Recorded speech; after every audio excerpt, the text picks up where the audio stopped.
Have you ever been humiliated in front of an entire boardroom by someone who's never accomplished a single thing just because they're the CEO's nephew?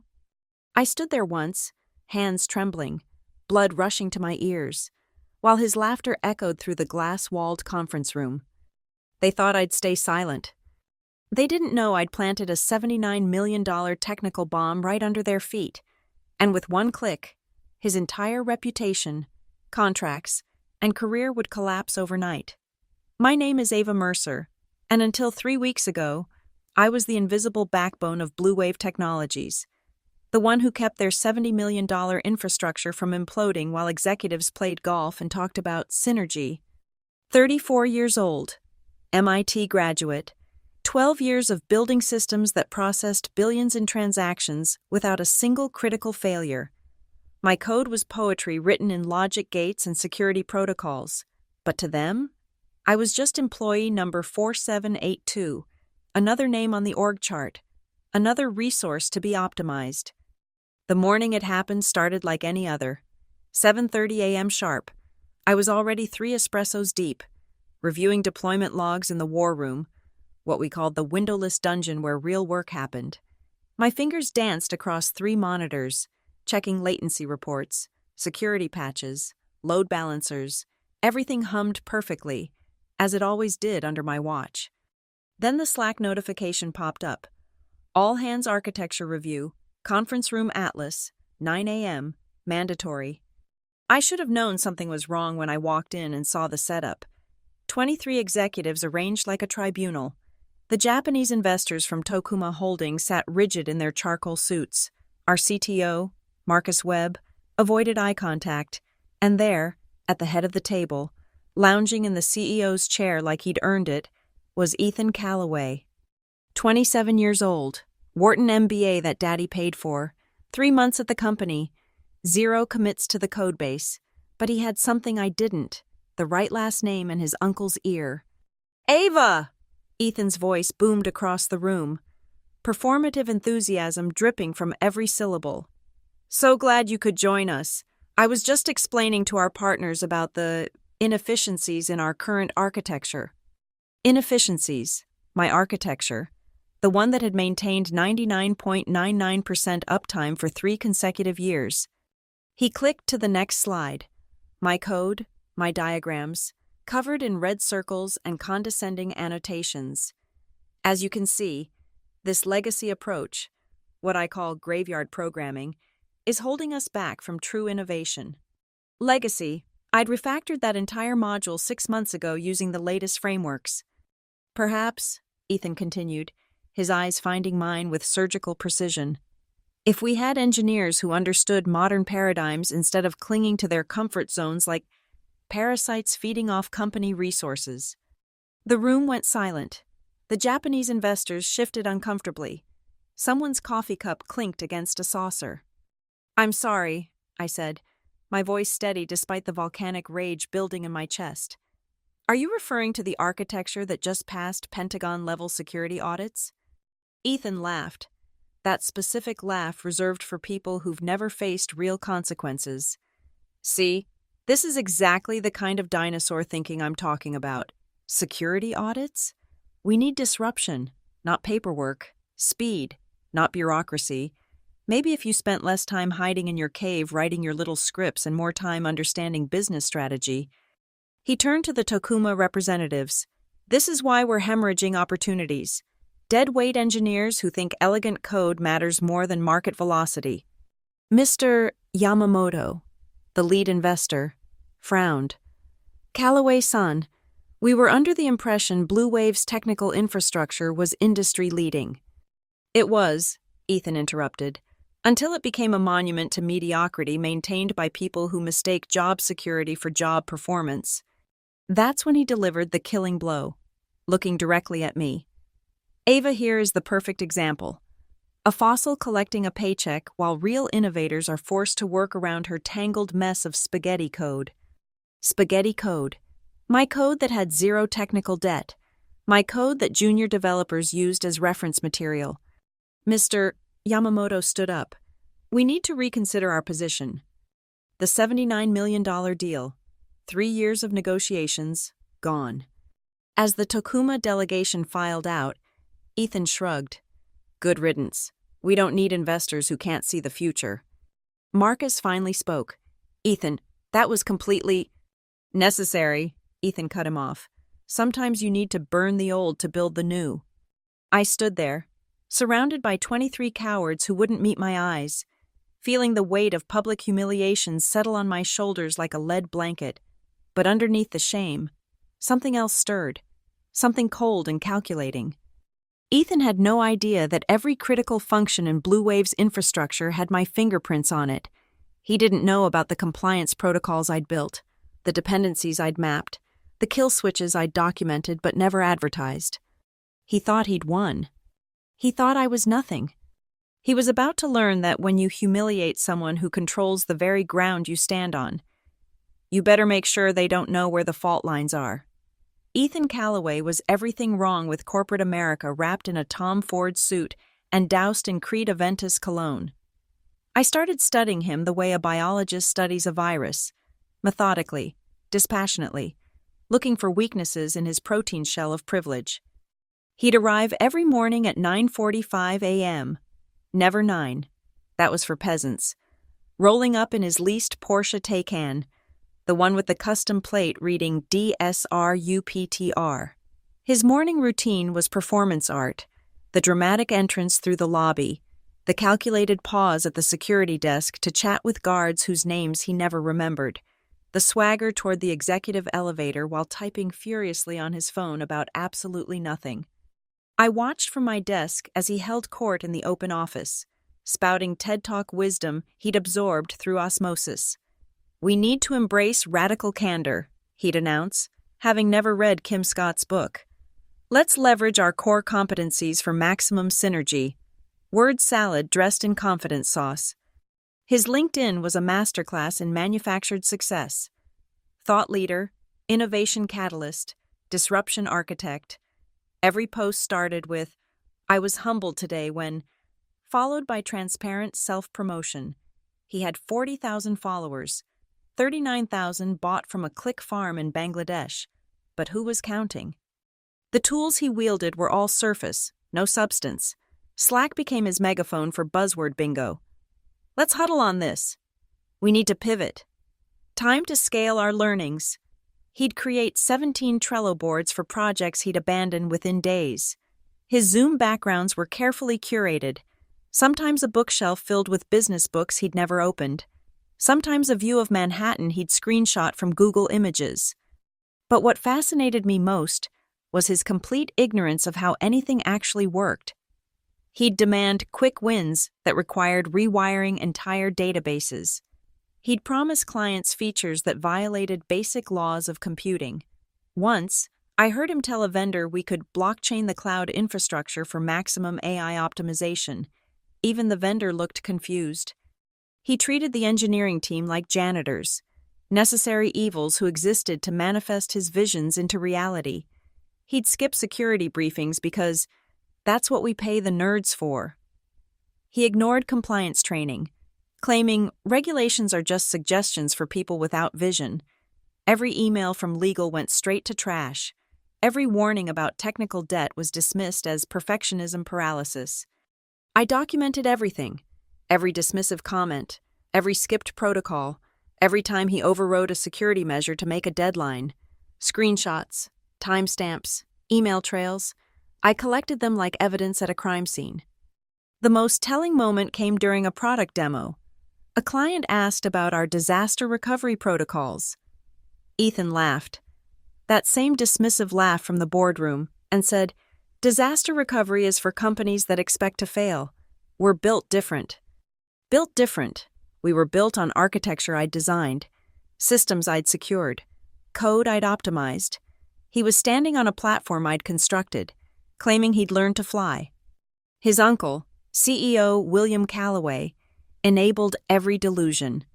In William's eyes, Ethan was the future, a digital native who understood the new economy.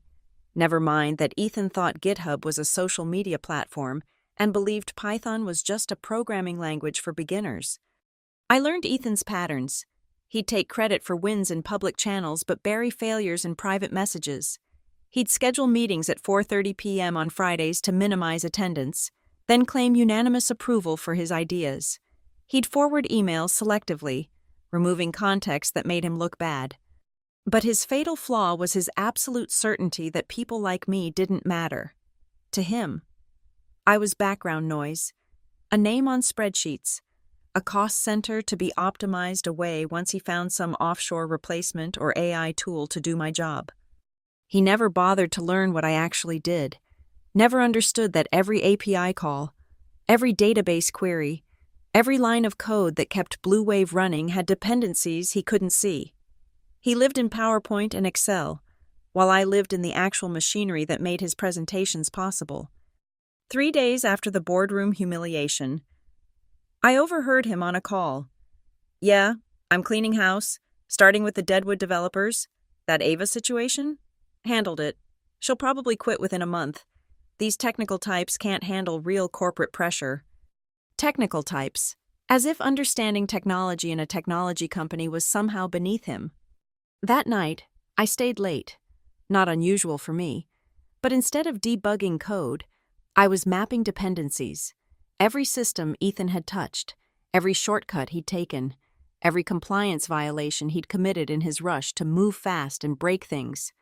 He wanted to break things? I'd show him what broken really looked like. The funny thing about entitled men like Ethan is they never imagine the help might be listening. They never consider that the people they step on might be taking notes. They never suspect that someone they've dismissed as irrelevant might be the one holding all the keys. He thought I was nobody. He was about to learn that nobody had been keeping receipts. 6 months before Ethan Calloway ever darkened Blue Wave's doorway. I'd built something beautiful, not just code, a fortress of logic so elegant, so intrinsically woven into our infrastructure, that removing it would be like trying to extract your nervous system while keeping your body alive. It started innocently enough. The company needed a new security layer for our core transaction processing system, something that could handle regulatory compliance while maintaining microsecond response times. I spent 3 months architecting it, another 2 implementing it, 5 months of 16-hour days, weekends dissolved into flowcharts, dreams invaded by recursive functions. But I was smart about it, paranoid, maybe, after watching 3 colleagues get laid off right after finishing major projects. So I built in something special, a proprietary authentication protocol that I registered with our legal department as IP-sensitive intellectual property, patent pending, technically, my name on every document. The beauty was in the simplicity. Every deployment to production required cryptographic signatures derived from the original source logic, my logic. Without the proper authentication chain, the system would operate normally for exactly 72 hours. Then it would start throwing warnings. After 96 hours, it would lock down non-critical functions. After 1 week, full system paralysis. I called it the compliance hook in the documentation, sold it to legal as a safeguard against unauthorized code injection. They loved it. It made us unhackable from the outside. What I didn't advertise was that it also made us unhackable from the inside.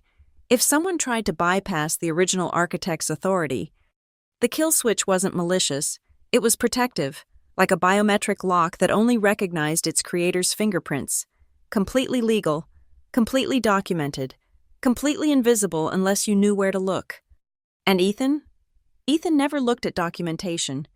Documentation was for process-obsessed middle managers, as he'd loudly proclaimed during his 2nd week. I watched him systematically dismantle every safety rail I'd built. Quality assurance protocols? Too slow. Code review requirements? Bureaucratic bottlenecks.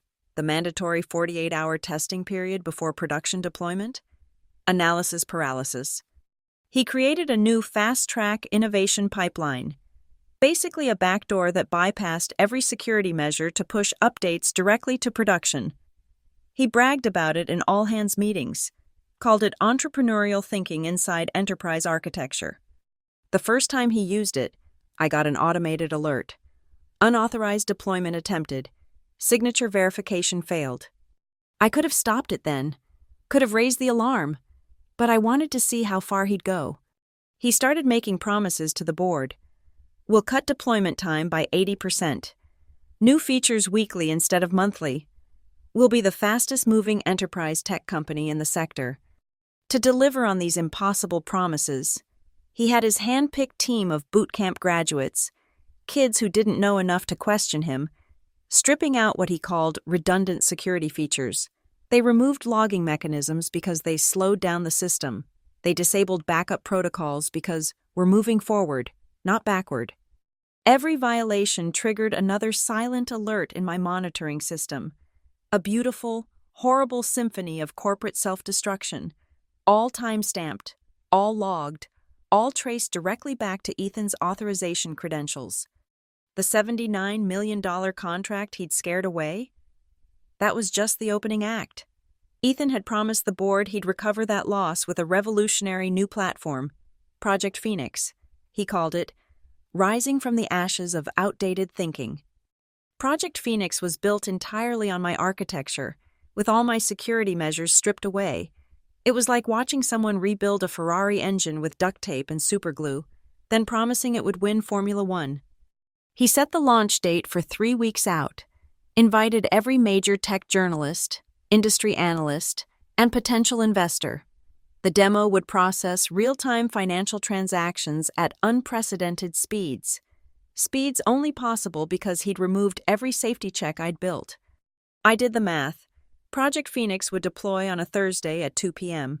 The compliance hook would give him exactly 72 hours of flawless operation, just long enough for the press to write glowing reviews, for investors to wire deposits, for Ethan to take his victory lap.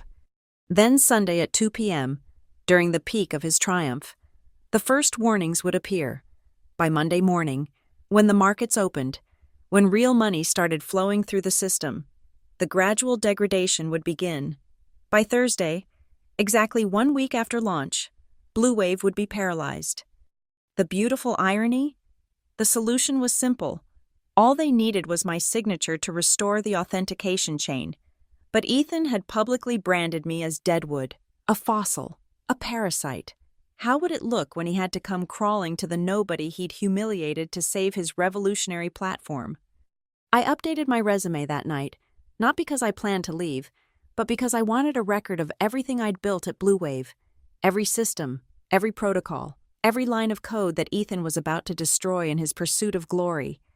I also made copies of everything: legal documents, patent filings, architectural diagrams, and most importantly, the complete audit trail of Ethan's compliance violations, stored safely in 3 different locations, encrypted with keys only I possessed. The bomb was armed. The countdown had started. Ethan thought he was building a rocket ship. He was actually lighting a very long, very expensive fuse. The launch of Operation Phoenix was everything Ethan dreamed it would be. The main auditorium transformed into a tech evangelist's paradise. Laser lights cutting through artificial fog. Screens everywhere displaying real-time metrics. Pounding music that made you feel like you were at a SpaceX launch rather than a software demo. Ladies and gentlemen, Ethan stood at center stage, his wireless mic catching every practiced inflection. Today we don't just update, we revolutionize. We don't iterate, we obliterate the competition. 200 people in the audience, TechCrunch, Wired, Forbes, venture capitalists with checkbooks ready, our entire board of directors in the front row, including Uncle William beaming with pride. The live stream showed 12,000 viewers on LinkedIn, all watching Ethan's moment of glory. Behind him, massive screens showed the Phoenix dashboard, transactions flowing like a river of green lights, response times in nanoseconds, throughput rates that shouldn't have been possible, because they weren't supposed to be, not safely. "Watch this," Ethan announced, pulling out his phone with theatrical flair. "I'm going to process 10,000 transactions, right now, live." He pressed a button. The screens erupted in activity, numbers flying, charts spiking, success rates at 100%. The audience gasped. Someone actually applauded. I sat in the back corner, laptop open, watching the real metrics, the ones Ethan's stripped-down monitoring couldn't see. In my terminal, a different story unfolded. Error 5004. Signature verification bypassed. Warning. Core logic authentication pending. Alert. Compliance protocol violation detected. Container orchestration. Unstable state masked. The system was screaming, but Ethan had removed its voice. He'd disabled the alerts, muted the warnings, buried the logs.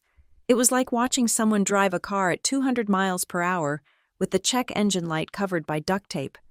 "This is just the beginning," Ethan continued, swagger increasing with each successful demo.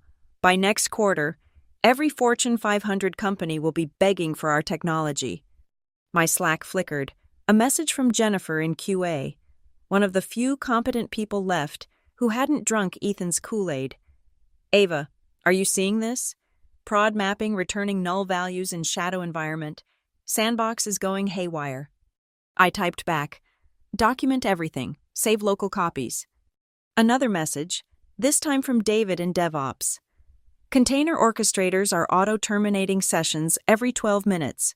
We're running constant restart cycles to keep up appearances. This isn't sustainable." But on stage, on the screens, in front of the world, everything looked perfect. Ethan had specifically scheduled the demo to run for 45 minutes, just short enough that the cycled restarts wouldn't be noticeable, just long enough to impress. "Now," Ethan announced, "let me show you the crown jewel, our new instant deployment feature. Watch as I push an update to production in real time. No downtime, no delays, no excuses." He pressed another button. On the screens, a progress bar filled instantly. "Deployed!"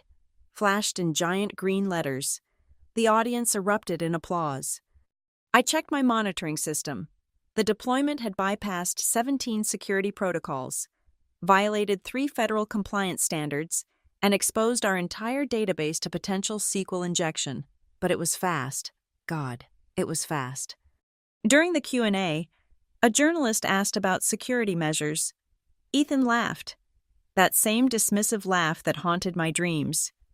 "Security is built into our DNA. We don't need layers of paranoid protocols slowing us down. We've transcended traditional security through innovation."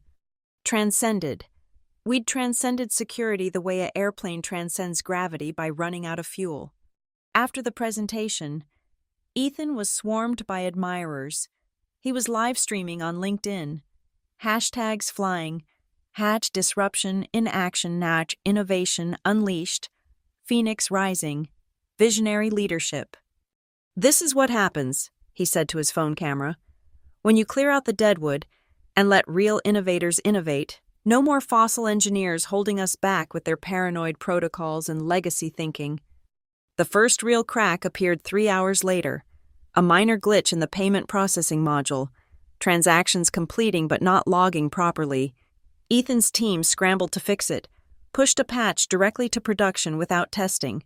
The patch worked, but it triggered another flag in my compliance system.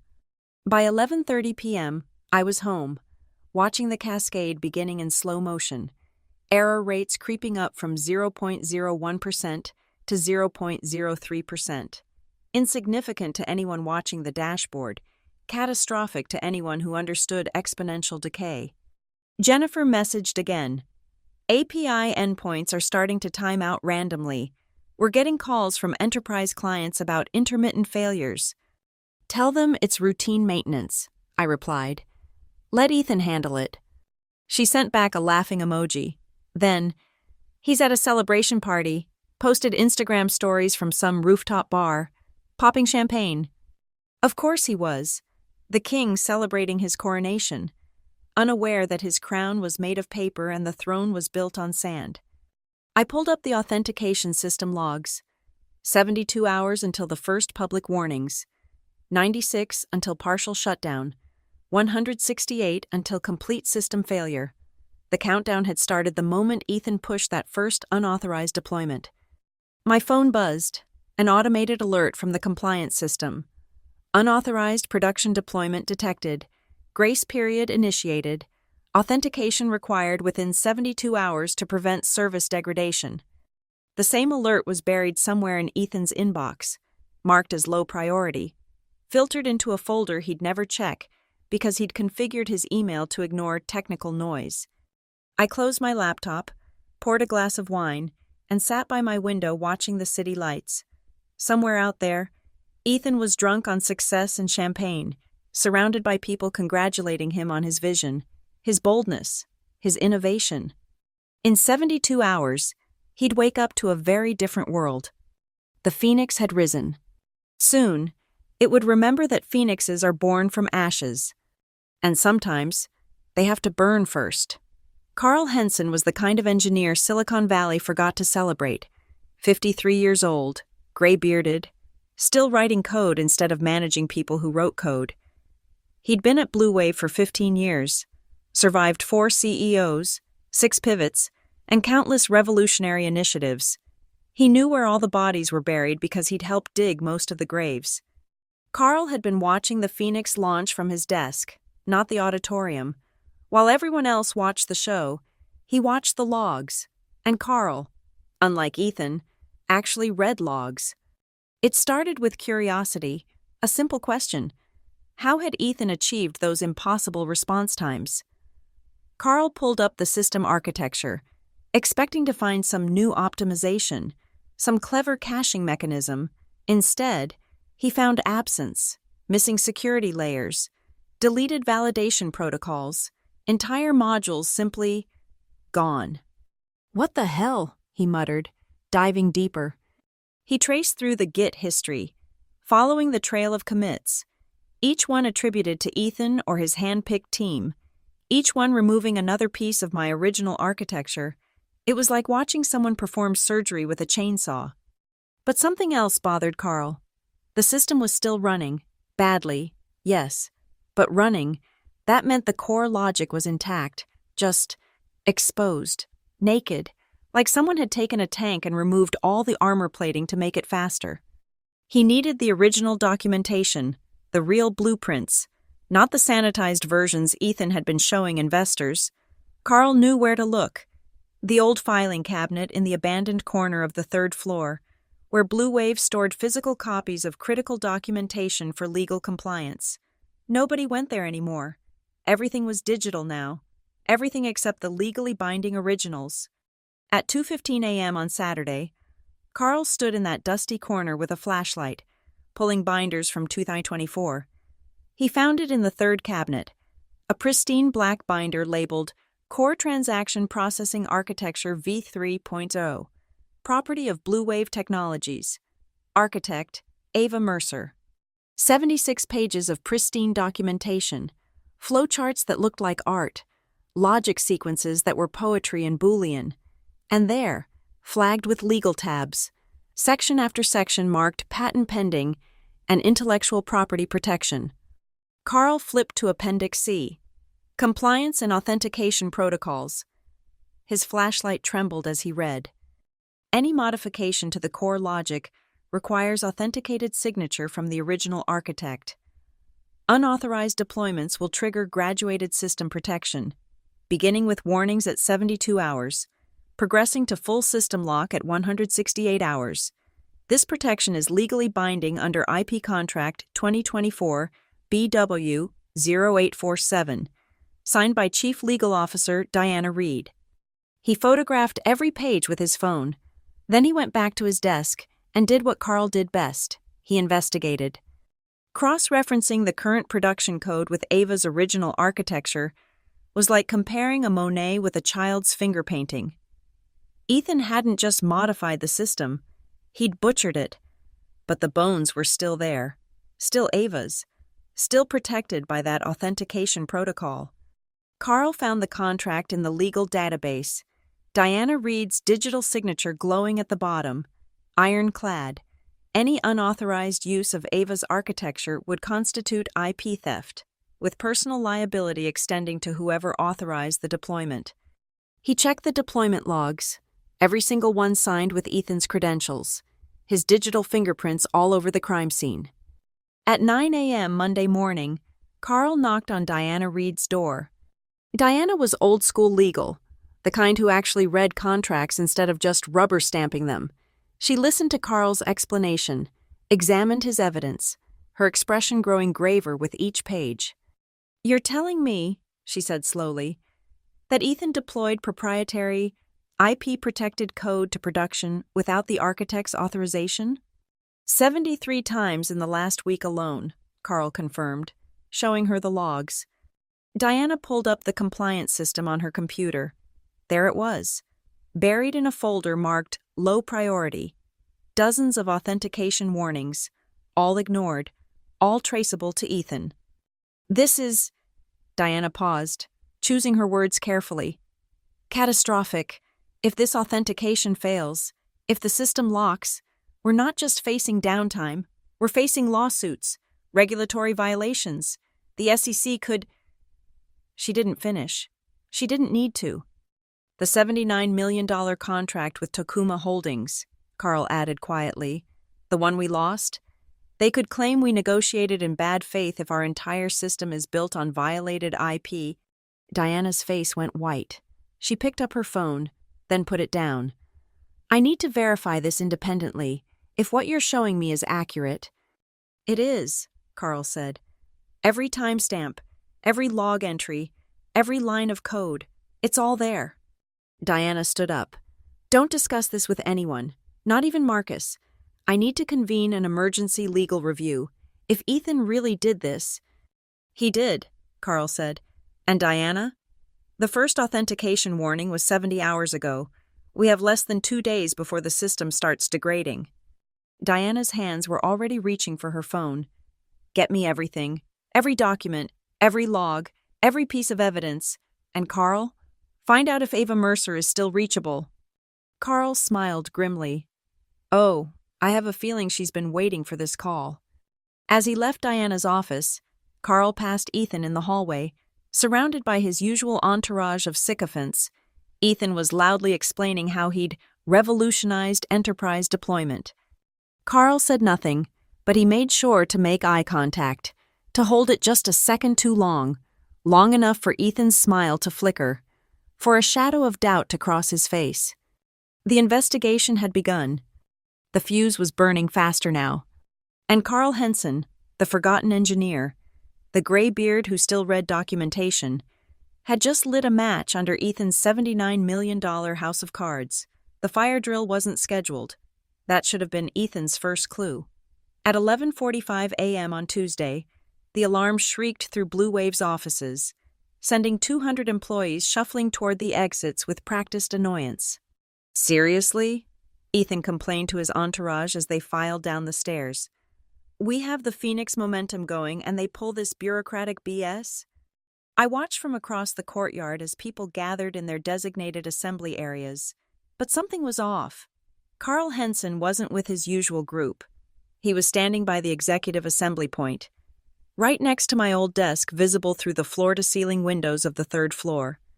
Diana Reed stood beside him, so did Marcus Webb, our CTO, and James Morrison from the board. They weren't evacuating. They were waiting. "Is this everyone?" the fire marshal called out, going through his clipboard with theatrical thoroughness. "Building clear for inspection. Should be about 15 minutes. Ethan was already on his phone, live streaming the inconvenience to his LinkedIn followers. "Even fire drills can't stop innovation," he laughed to his camera. "Phoenix stays burning no matter what." That's when I saw it happen through the windows. Carl reached into his messenger bag and pulled out the black binder. Even from across the courtyard, I could see the gold lettering on the spine. He placed it on my old desk, the desk Ethan had ceremoniously cleared out after humiliating me, the desk he'd turned into a monument to his triumph over legacy thinking. The binder sat there like an accusation, alone, spotlit by the afternoon sun. "All right, everyone back inside," the fire marshal announced. "All clear." The crowd moved like a tide, Ethan still talking to his phone, still surrounded by his admirers. They flowed back through the lobby, up the stairs, toward their desks. Ethan's route would take him directly past my old desk. I positioned myself in the stairwell with a clear view through the glass doors. This was Carl's show now, but I wasn't going to miss it. Ethan rounded the corner, still mid-sentence about disruption through adversity, when he stopped dead, His entourage bumped into him like dominoes. The binder sat there, impossible to ignore. Carl stood 10 feet away, silent. Diana beside him, Marcus, James, a tableau of judgment. "What's this?" Ethan asked, his voice carrying that forced casualness of someone who knows they're in trouble but hasn't figured out why yet. Nobody answered. Ethan stepped forward, picked up the binder, opened it. I watched his face change as he read the cover page. The architect's name, the patent pending stamps, the legal authorization signatures. "This is," he started to say, then stopped. His audience had grown. People pretending to work at nearby desks, others finding reasons to walk past slowly, the entire floor holding its breath. Carl finally spoke, his voice carrying in the silence. "That's the original architecture documentation for the system you deployed last week, the one you called Legacy Spaghetti Code." Ethan's laugh came out wrong, pitched too high. "Carl, buddy, this is ancient history. We've moved beyond—" "Page 47, Diana interrupted. "The authentication protocol, the one you bypassed 73 times. Ethan flipped to the page, his hands not quite steady. More people had gathered now. Jennifer from QA, David from DevOps, the entire Phoenix team watching their leader read his own indictment. "I don't understand," Ethan said, but his voice said he did. "We optimized the system. We removed unnecessary—" "You removed legally protected intellectual property safeguards," Diana stated. "Every deployment you authorized violated the IP contract on page 62. Ethan flipped frantically to page 62. There it was, Ava Mercer's name, the compliance requirements, the personal liability clause, his Uncle William's signature authorizing the original contract. "This can't be—" Ethan's voice cracked.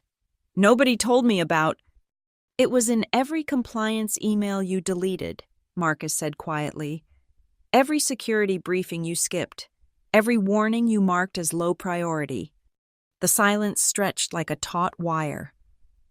Ethan stood there, holding the evidence of his own destruction, surrounded by the people he'd commanded, dismissed, and ignored. His phone was still recording, though he'd forgotten about it, live streaming his frozen face to 12,000 LinkedIn followers. "The system is going to lock in 18 hours, Carl announced, loud enough for everyone to hear. "Without proper authentication, Phoenix goes down, everything goes down."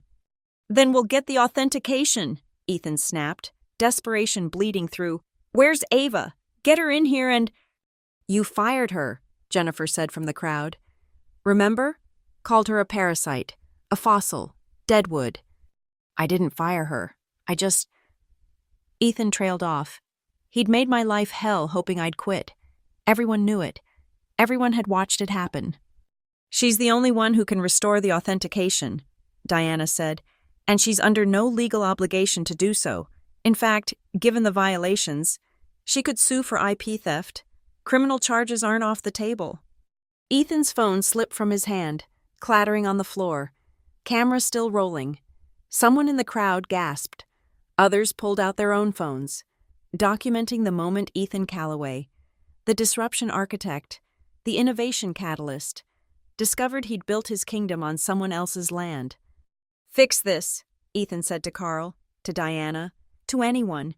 "That's what we pay you for. Fix this." But Carl just placed his hand on the binder, almost gently. "We can't fix what you broke, Ethan. Only Ava can, and something tells me she's going to want more than an apology." The crowd began to disperse, but the damage was done, within minutes. Screenshots would be on Slack. Within an hour, Tech Twitter would be ablaze. The live stream was already being clipped and shared. Ethan stood alone at my old desk, still holding the binder, staring at my name on every page. The king had been shown his throne was built on sand, and the tide was coming in. The emergency board meeting convened at 6 p.m. Tuesday in the 42nd floor conference room, the one with the mahogany table and oil paintings of previous CEOs, where careers went to die. I wasn't there, of course, but Jennifer was. tucked in the corner taking minutes that would later become legend in the break room. She texted me play-by-play updates as Ethan fought for his professional life. William Calloway sat at the head of the table, no longer the proud uncle. The full board flanked him: James Morrison, Sandra Liu, Robert Damascus, Margaret Foster, people whose combined net worth could buy small countries. Diana Reed stood by the projection screen. Carl Henson sat in the witness chair. Ethan entered like he was walking to his execution, which, professionally speaking, he was. "Explain," William said. One word. Decades of disappointment compressed into 2 syllables. Ethan launched into his prepared defense, slides ready, confidence forcibly inflated. The Phoenix Project represents a paradigm shift in deployment methodology. We've achieved speeds that— "Stop," Sandra Liu interrupted. "We're not here for a pitch. We're here because our entire system is about to collapse." Diana clicked to her first slide, a simple countdown timer. 14:32:16 until system lock. "Ethan deployed proprietary code without authorization," Diana stated. "He violated IP contracts. He exposed us to litigation worth approximately—" She clicked to the next slide. $300 million in potential damages. The room temperature seemed to drop 10 degrees. "That's ridiculous," Ethan protested. "I optimized inefficient code. I removed redundancies. Carl stood up, walked to the screen, and pulled up a single page. It was Clause 43C of the original contract, highlighted in yellow. Any deployment of the core architecture without authenticated approval from Ava Mercer constitutes intellectual property theft and triggers immediate system protection protocols. Carl read aloud. "This clause was approved by you, William, 3 years ago." William's face went gray. "I don't recall." "Because you trusted your leadership team to handle the details," Margaret Foster said acidly. "The same leadership team your nephew circumvented." Diana clicked again. An email chain appeared. Ethan was warned 17 times about compliance requirements. He marked every warning as spam. "Those were automated messages," Ethan pleaded. "No one reads those." "Engineers read them," Carl said quietly. "CTOs read them. People who actually understand what they're destroying read them." Robert Damascus leaned forward. "Can we just pay Mercer to fix this?" "I've reached out to her attorney," Diana said. "She's not interested in money."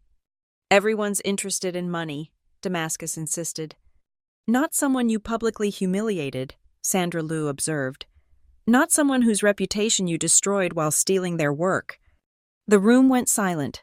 On the screen, the timer ticked down. 14:28:43. "What does she want?" William asked. Diana pulled up a single-page document. "Her terms are specific." She read aloud. 1. Full public acknowledgement that the Phoenix system is built entirely on Ava Mercer's architecture. 2. Immediate termination of Ethan Calloway with no severance, no references, and a public statement about his IP violations. 3. Restoration of her title as chief architect with a 40% salary increase. 4. Ethan's personal LinkedIn apology video admitting to everything. "Absolutely not," Ethan exploded. "That's career suicide." "You committed career suicide when you stole her code," Margaret Foster replied coldly.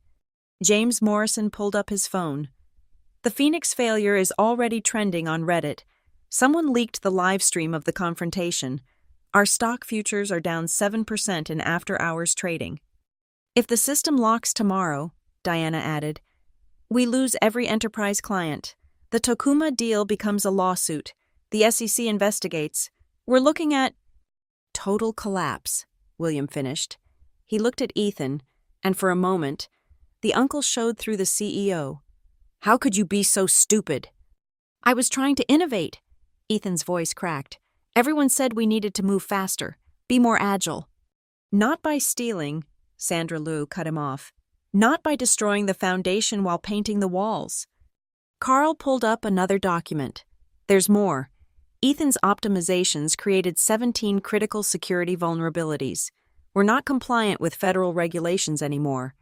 If auditors find out, prison, Diana said simply, for whoever signed off on the deployments. Every eye turned to Ethan. I need to make some calls, Ethan said, reaching for his phone. To whom? William asked. Your Instagram followers? Your LinkedIn network? The people you were teaching about disruption? The timer read 14:24:17. Vote, William said heavily.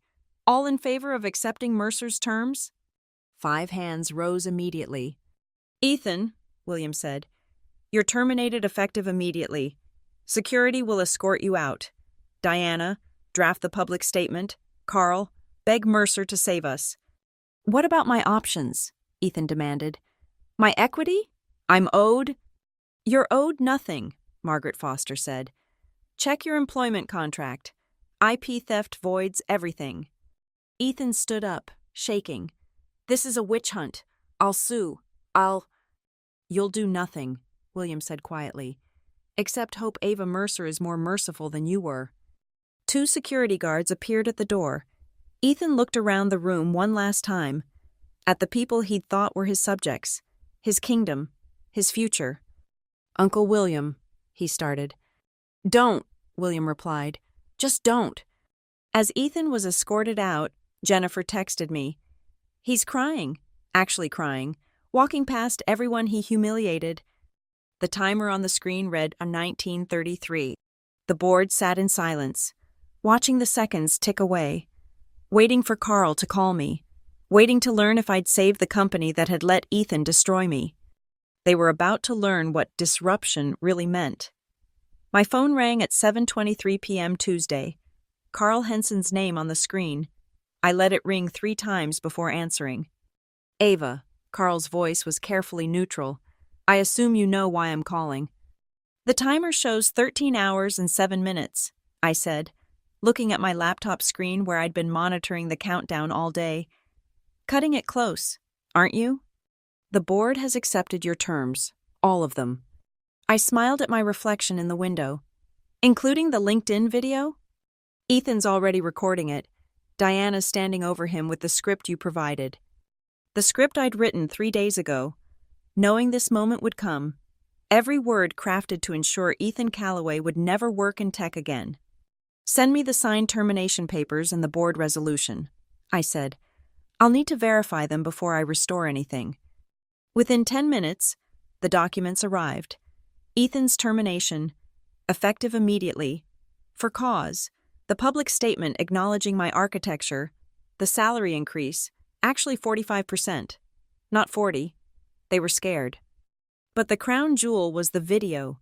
Ethan, his eyes red and puffy, reading my words.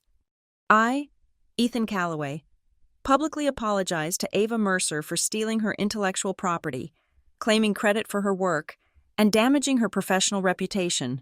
The Phoenix system was built entirely on architecture she designed.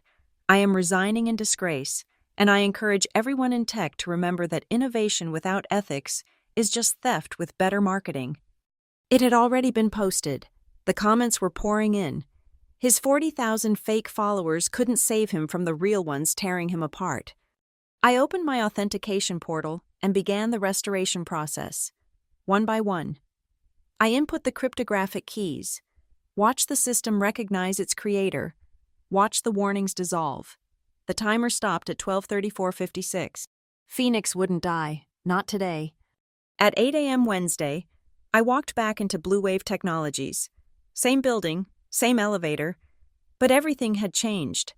People stared, some nodding respectfully, others looking away in shame, the ones who'd laughed along with Ethan's jokes. My new office, Ethan's old office, had already been cleared. The only thing left was a small cactus on the windowsill with a note from Jennifer. Hard to kill, impossible to ignore, reminded me of someone.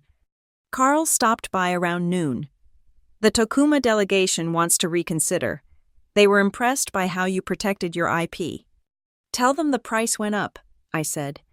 90 million, not 79. He grinned. Already did. They said yes. By Thursday, the tech press had picked up the story. The architect's revenge was trending. Ethan's LinkedIn had been deleted. but screenshots lived forever. Someone had made a meme of his crying face with the caption, "When you disrupt yourself." His uncle, William, resigned quietly on Friday, taking responsibility for enabling nepotism. The board appointed Sandra Liu as interim CEO. Her first act was to institute mandatory compliance training for all executives. She called it the Mercer Protocol.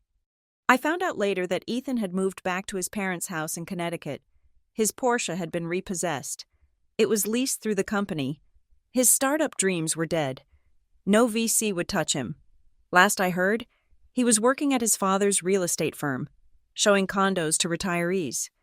But the real satisfaction came 3 weeks later, when I gave a keynote at TechCrunch Disrupt.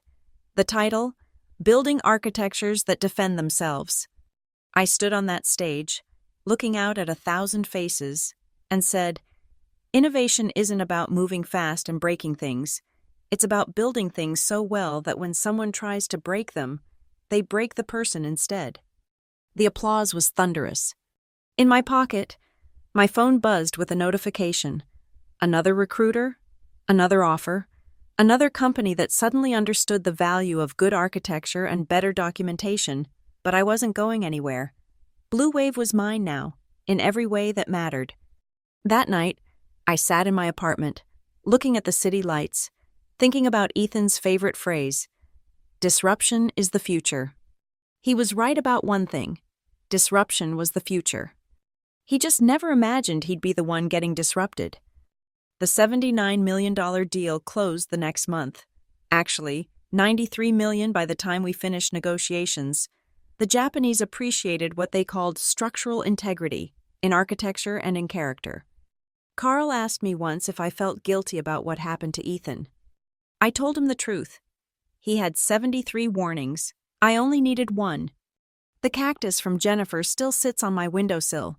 It's thriving, like everything else Ethan tried to kill. Sometimes, the best revenge isn't breaking someone. It's letting them break themselves against what you've built. Thank you for listening to this story of corporate revenge and poetic justice. I'd love to know where you're listening from. Drop a comment below and let's connect. If you enjoyed this tale of how one architect's patience turned into a $79 million comeback, please subscribe to the channel and share your thoughts.